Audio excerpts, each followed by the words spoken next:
Hello everyone, welcome back to पर्ले 11th। I hope सभी बच्चे बहुत अच्छे होंगे और बहुत ही ज़्यादा खुश होंगे। ठीक है, मोस्ट ऑफ द बच्चों के जो एग्ज़ाम्स है वो हो चुके हैं। ठीक है, क्योंकि कमेंट सेक्शन में काफ़ी सारे बच्चे लिख रहे थे कि एग्ज़ाम्स हो गए हैं अब, और अब क्लास 12 की फटाफट से हमें क्लासेस दे दो, है ना। तो यही बच्चे चाहते हैं। और जिन बच्चों के एग्ज़ाम्स अभी पेंडिंग है, आई होप वो सभी बच्चे बहुत अच्छे से प्रिपरेशंस अपनी कर रहे होंगे। और अब तो बहुत ज़्यादा हाई उनका कॉन्फिडेंस होना चाहिए, क्योंकि हमने ऑलमोस्ट सारे ही सब्जेक्ट्स के आपको लेक्चर्स प्रोवाइड कर दिए हैं। एनसीईआरटी के बैक साइज के क्वेश्चंस भी आपको प्रैक्टिस करवा रहे हैं। ठीक है, तो जिनके एग्ज़ाम्स पेंडिंग है वो तो अपने एग्ज़ाम्स पे फोकस करेंगे। आज के सेशन में हम उन बच्चों की बात करते हैं जो क्लास 11th के एग्ज़ाम्स दे चुके हैं और क्लास 12th की डिमांड कर रहे हैं। ठीक है, सो आज का सेशन हमारे अपने आप को जानने के लिए है। थोड़ा सा हम समझने की कोशिश करते हैं, क्या हम क्लास 12th के लिए जो डिमांड कर रहे हैं, are we prepared for class 12th। देखो, क्लास 12th का जो बर्डन होता है वो बहुत ज़्यादा होता है, क्योंकि बोर्ड्स होता है और पूरी दुनिया को ना फिक्र रहता है आपकी क्लास 12th में कितने मार्क्स आएंगे, है ना। थोड़ा सा क्लास 12th की अगर मैं बात करूँ, ईजी होता है, वेरी ईजी, अगर आपने क्लास 11 बहुत अच्छे से करी है तो। क्लास 11th एक फाउंडेशन क्लास हम इसको बोल सकते हैं।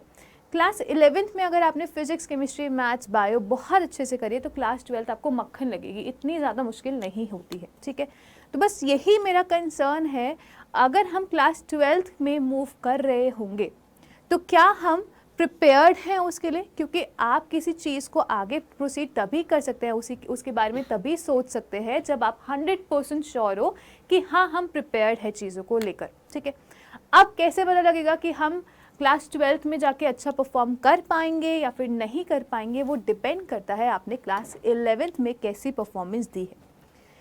क्योंकि कोविड था, बहुत सारे दूसरे रीजंस भी हमारे साथ हो सकते हैं, तो आई एम श्योर बहुत सारे बच्चे ऐसे होंगे जिन्होंने क्लास 11th को अच्छे से या सिंसियरली नहीं लिया होगा या फिर नहीं ले पाए होंगे for any of the XYZ reason. ठीक है, पॉइंट इज कि अगर हमारा क्लास 11th के कंसेप्ट स्ट्रॉन्ग है तो हम क्लास 12th को बहुत अच्छे से कर सकते हैं। कहीं ना कहीं 11th के chapters, I am sure chemistry में तो होता ही है, फिजिक्स और बायो और मैथ्स में भी ऐसा होता होगा। जो physics, chemistry, maths and bio है, जो आप क्लास 11th में पढ़ते हो, उसके काफ़ी सारे कंसेप्ट्स क्लास 12th में यूज़ होते हैं, है ना। अग्री करोगे आप एक बार जब क्लास 12th का पढ़ना स्टार्ट करोगे। ठीक है, तो हमारा पॉइंट आज की क्लास का ये रहेगा कि आपके क्लास 11th के, क्योंकि अभी हमारे पास क्लास 12th हमें स्टार्ट करनी है, 11th को हम 1 महीने में या 2 महीने में जल्दी से सारा अच्छे से नहीं कवर कर सकते। आज के क्लास का जो टॉपिक रहेगा वो ये रहेगा कि कौन कौन से ऐसे इंपॉर्टेंट चैप्टर्स हैं जो क्लास 11th के हैं और वो आपका अच्छा बेस बनाएंगे क्लास 12th में। आप पूरी 11th तो नहीं कर पाओगे इन केस अगर आपने 11th को सिंसियरली नहीं करा है, बट हाँ, कुछ चैप्टर्स हैं क्लास 11th के जो आपको डेफिनेटली आने चाहिए, तभी आप क्लास 12th में चीज़ों को समझ पाएंगे।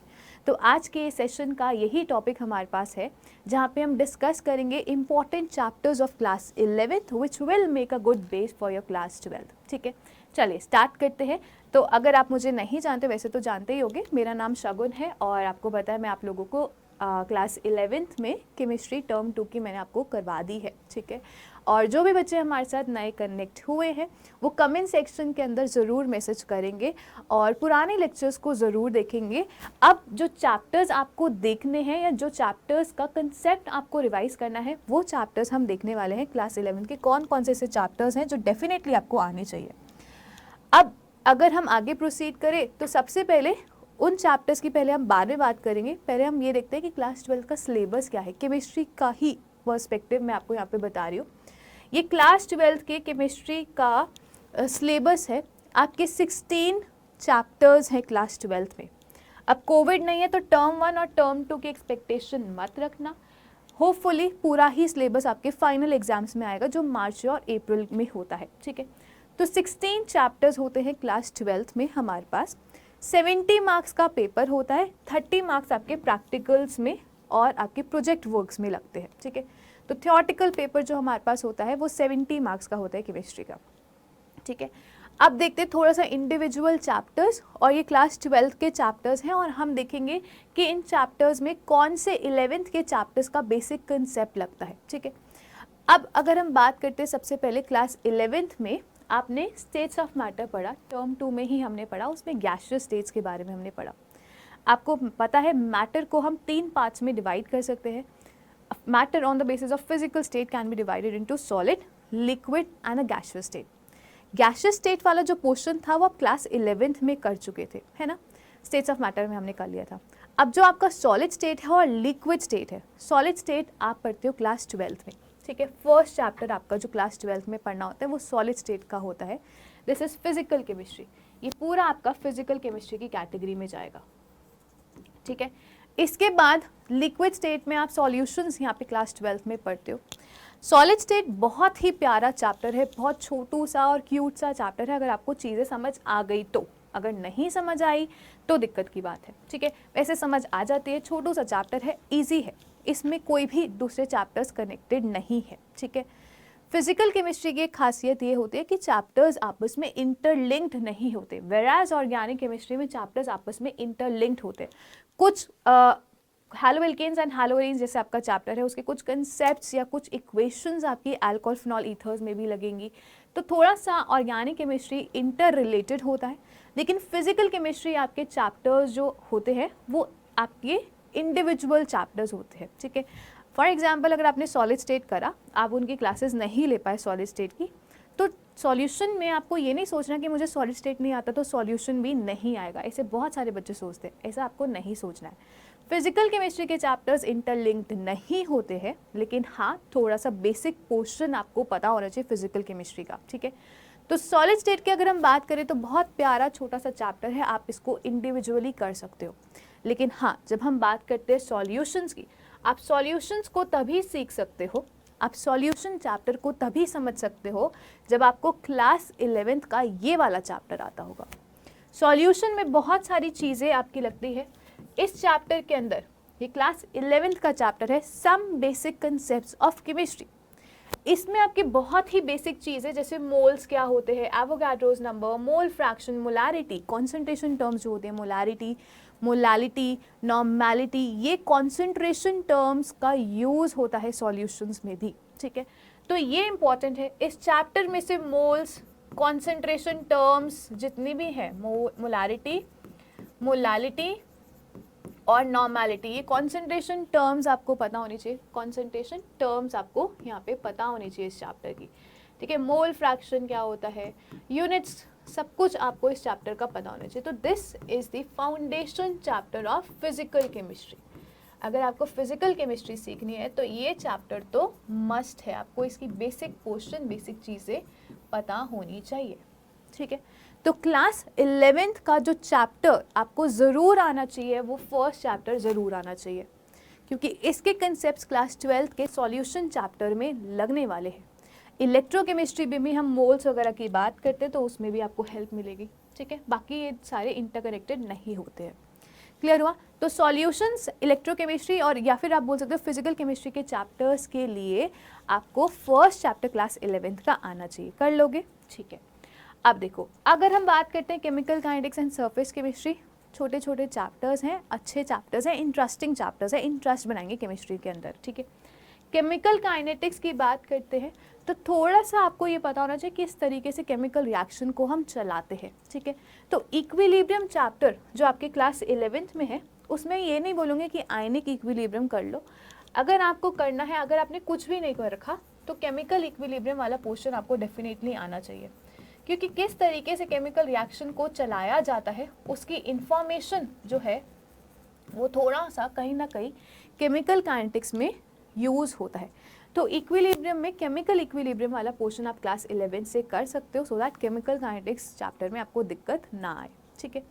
General principles and processes of isolation, ये आपका मेटलर्जी है, ये इंडिविजुअल चैप्टर है, थ्योरेटिकल चैप्टर है। मेटलर्जी आप आराम से कर लोगे, कोई इसमें कनेक्शन नहीं है, इंडिविजुअल चैप्टर है, ठीक है। अब बात करते हैं इनऑर्गेनिक केमिस्ट्री में P block, D and F block. आपको बताएं क्लास 11th में ही हमने टर्म 2 में S block and P block elements करे थे, यही करे थे, S block and P block elements term 2 में हमने करे थे। जो पैटर्न हमने एस ब्लॉक में देखा था वही सिमिलर पैटर्न से हमने पी ब्लॉक एलिमेंट्स पढ़े क्लास 11th के 13 and 14 groups P block elements similarly पढ़े जैसे हमने एस ब्लॉक के ग्रुप 1 और ग्रुप 2 करे थे। अब देखो, मैं पर्सनली ये रिकमेंड करूँगी कि P block and D and F block या फिर क्लास 12th में कोऑर्डिनेशन कंपाउंड्स आपका चैप्टर आता है, इसके लिए ये इनऑर्गेनिक केमिस्ट्री के चैप्टर्स है। इनऑर्गेनिक केमिस्ट्री सीखनी है तो फाउंडेशन चैप्टर जो आपको सबसे पहले करना है वो ये वाला करना है। ये चैप्टर नहीं आता तो इनऑर्गेनिक केमिस्ट्री नहीं आएगी, ये चैप्टर नहीं आता तो फिजिकल केमिस्ट्री नहीं समझ आएगी, ये वाला चैप्टर नहीं आता तो इनऑर्गेनिक केमिस्ट्री नहीं समझ आएगी। तो फाउंडेशन चैप्टर जो इनऑर्गेनिक केमिस्ट्री का है वो ये वाला है, इसके सारे कंसेप्ट्स आपके यूज़ होने वाले हैं क्लास 12th इनऑर्गेनिक केमिस्ट्री के चैप्टर्स में। तो फाउंडेशन चैप्टर है किसका? इनऑर्गेनिक केमिस्ट्री का। ये आता है तो इनऑर्गेनिक केमिस्ट्री आती है, नहीं आता तो इनऑर्गेनिक केमिस्ट्री नहीं आती है, ठीक है। इनफैक्ट यही चैप्टर की नॉलेज आपकी chemical bonding and molecular structure में भी यूज़ हुई थी, ठीक है। तो ये दोनों ही चैप्टर्स इंपॉर्टेंट हैं। इसकी कुछ थ्योरीज है, जैसे वीबीटी थ्योरी हमने करी थी, है ना। वीबीटी थ्योरी आपकी कोऑर्डिनेशन कंपाउंड में भी यूज़ होगी क्लास 12 में, बट अलग तरीके से यूज़ होगी, बट कंसेप्ट आपका कहीं ना कहीं रिलेट करेगा, ठीक है। तो classification of elements and periodicity in their properties and chemical bonding and molecular structure, ये दो इनऑर्गेनिक केमिस्ट्री के चैप्टर्स हैं क्लास 11 से जो आपको डेफिनेटली आने चाहिए। यहाँ पे उन चैप्टर्स के थ्रू आपको पी ब्लॉक एलिमेंट्स और S block D and F block elements के जो सीक्वेंस है वो याद रहेंगे, उनमें जो फिजिकल ट्रेंड्स फॉलो होते हैं वो भी आपको चीज़ें यहाँ पे समझ आएंगी। और मैं तो रिकमेंड करूँगी क्लास 11th में आपने जो S block and P block elements करा है इनको भी एक बार रिवाइज ज़रूर कर लेना। इनके जो बेसिक पैटर्न्स हैं, जो बेसिक रिपीटेशन चीज़ है वो क्लास 12th के पी ब्लॉक में and D N F block में कहीं ना कहीं आपको चीज़ें एक पैटर्न मिलेगा, एक चीज़ें अच्छे से समझ आने लग जाएगी, ठीक है। तो S and P block elements आप अच्छे से कर सकते हो क्लास 11th का। That will be beneficial for you to understand the chapter P block elements and DNF block elements of class 12. So these two chapters are also recommended जो class 11th में आपको आने चाहिए in order to understand P block elements and DNF block elements. Coordination compound के लिए classification of elements and periodicity in the properties वाला chapter, साथ के साथ chemical bonding and molecular structure वाला चैप्टर ज़रूर आना चाहिए। डन। चलिए, सारे चैप्टर्स नहीं बोल रही क्लास 11 के, कहीं आप सोचो कि मैम सारे चैप्टर्स ही आप बोल दोगे। रिडॉक्स नहीं बोला मैंने, ठीक है। थर्मोडायनेमिक्स मैंने नहीं बोला, आयनिक इक्विलिब्रियम भी मैंने नहीं बोला है, ठीक है। ये स्पेसिफिकली उन बच्चों के लिए जिन्होंने क्लास 11th में वो चीज़ें नहीं कर पाए हैं अच्छे से, क्योंकि कोई भी रीज़न की वजह से वो नहीं कर पाए, कोई बात नहीं। बट क्लास 12th में उनको है कि बहुत अच्छा परफॉर्म करना है, तो उनके लिए सारी चीज़ें मैं बोल रही हूँ। अदरवाइज़ आप अगर 11th में अभी हैं और आपने सारी चीज़ें अच्छे से प्रिपेयर करी तो आप भी ये चैप्टर्स को रिवाइज़ कर सकते हैं, ठीक है। इन चैप्टर्स के स्टार्ट होने से पहले उन चैप्टर्स को रिवाइज़ कर सकते हैं सो दैट आपको यहाँ पे दिक्कत ना आए, ठीक है। चलिए, इसके बाद आ जाती है ऑर्गेनिक केमिस्ट्री। ये तो इनऑर्गेनिक केमिस्ट्री की हमने बात कर ली, ठीक है। अब बात करते हैं ऑर्गेनिक केमिस्ट्री की। तो ऑर्गेनिक केमिस्ट्री में ये चैप्टर्स बहुत ज़्यादा इंपॉर्टेंट है, ठीक है। अब आप ना ऑर्गेनिक केमिस्ट्री अगर हम बात करते हैं 11th में, तो हमने एक चैप्टर बिल्कुल भी नहीं छोड़ना है ऑर्गेनिक केमिस्ट्री का, which is organic chemistry some basic principles and technique. मैं इसको बोलूँगी कि ये वाला चैप्टर क्या है, ये फाउंडेशन चैप्टर है किसका? Foundation chapter for organic chemistry. अगर ये नहीं आता ऑर्गेनिक केमिस्ट्री नहीं आएगी, ठीक है। ये नहीं आता तो ऑर्गेनिक केमिस्ट्री नहीं आएगी। तो this is the must chapter, इसको ज़रूर करना है। हाइड्रोकार्बन्स आप करते हैं तो आपको समझ आता है कि हाइड्रोकार्बन्स में हमें 3-4 चीज़ें ही करनी होती है। एक तो प्रिपरेशन करनी होती है, दूसरी केमिकल रिएक्शंस देखनी होती है और दूसरी फिजिकल प्रॉपर्टीज़ देखनी होती है। बस इतना ही हमें यहाँ पे करना होता है, तीनों चीज़ों का। अब यही चीज़ आप हर एक फंक्शनल ग्रुप वाले चैप्टर्स के लिए करोगे। क्लास 12th में आपने फंक्शनल ग्रुप के ऊपर बातें करनी है। यहाँ पे हमने फंक्शनल ग्रुप्स की बातें नहीं करी थी। अब हम फंक्शनल ग्रुप वाले उसमें पोर्शन में आ जाते हैं क्लास 12th में, जिसमें हमें haloalkanes, haloarenes discuss करना होता है, अल्कोहल फिनॉल ईथर्स डिस्कस करना होता है। अल्कोहल एक फंक्शनल ग्रुप है, ईथर भी एक फंक्शनल ग्रुप है, एल्डिहाइड, कीटोन्स, कार्बोक्सिलिक एसिड, ये सारे फंक्शनल ग्रुप्स हैं। तो अब फंक्शनल ग्रुप केमिस्ट्री आ जाती है आपकी क्लास 12th में, और सिमिलर पैटर्न से आप सारी चीज़ें यहाँ पे पढ़ते हो। इसकी प्रिपरेशन कुछ भी नहीं करना होता ऑर्गेनिक केमिस्ट्री में, ईजी चीज़ है बहुत ज़्यादा।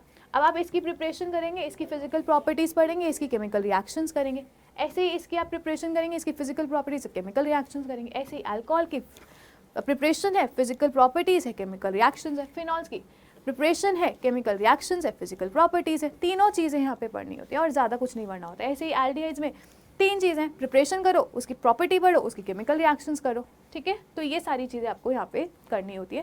फंक्शनल ग्रुप केमिस्ट्री अब आपकी क्लास 12th में आ जाती है।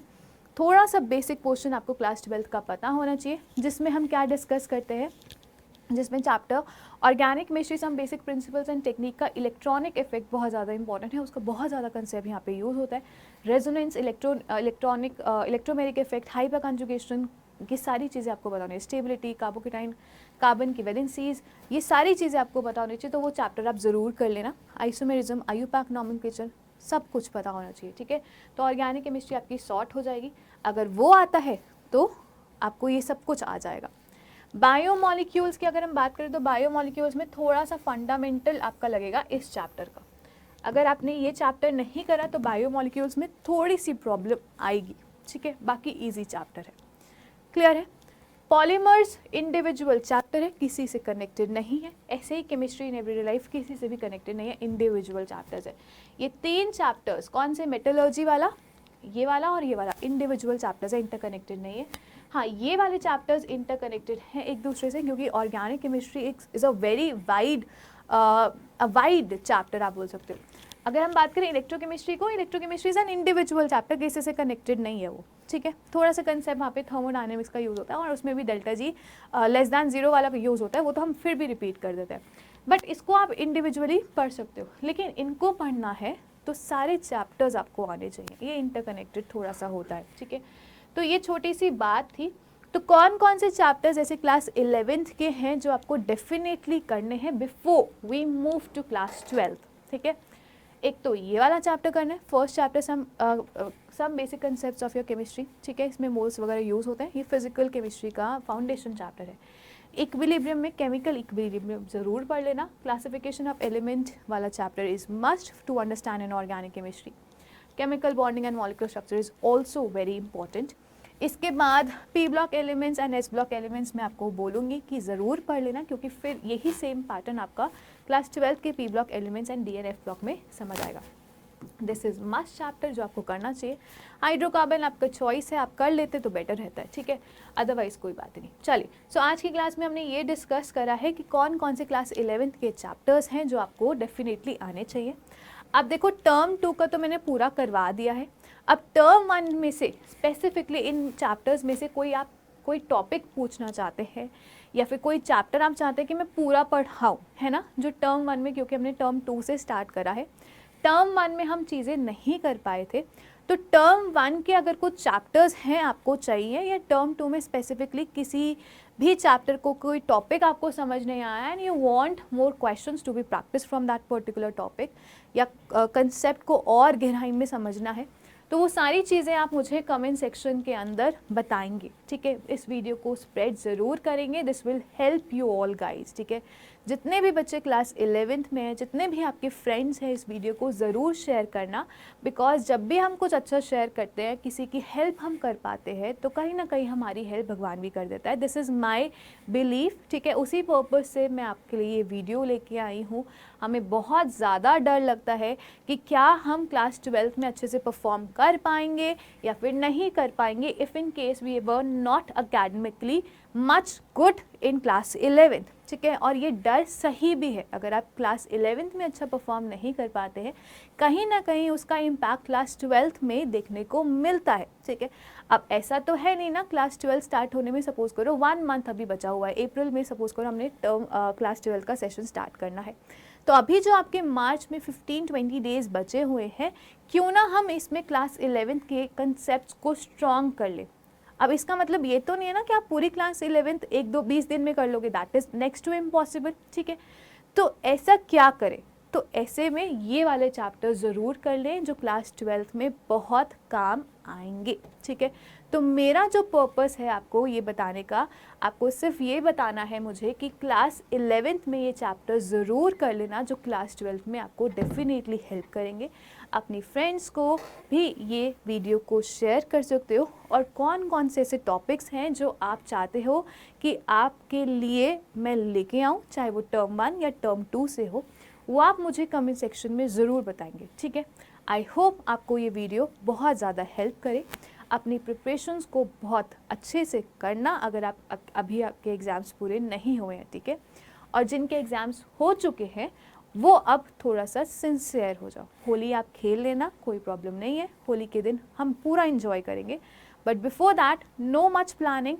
क्लास 12th में आप आने वाले हो, सिंसेरिटी और फोकस के साथ चीज़ें आपको करनी चाहिए, ठीक है। बाकी आपकी मर्ज़ी रहती है।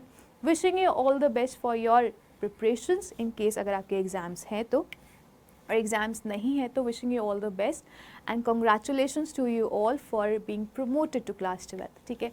Keep learning, keep growing till then. Thank you so much for watching and have a great time.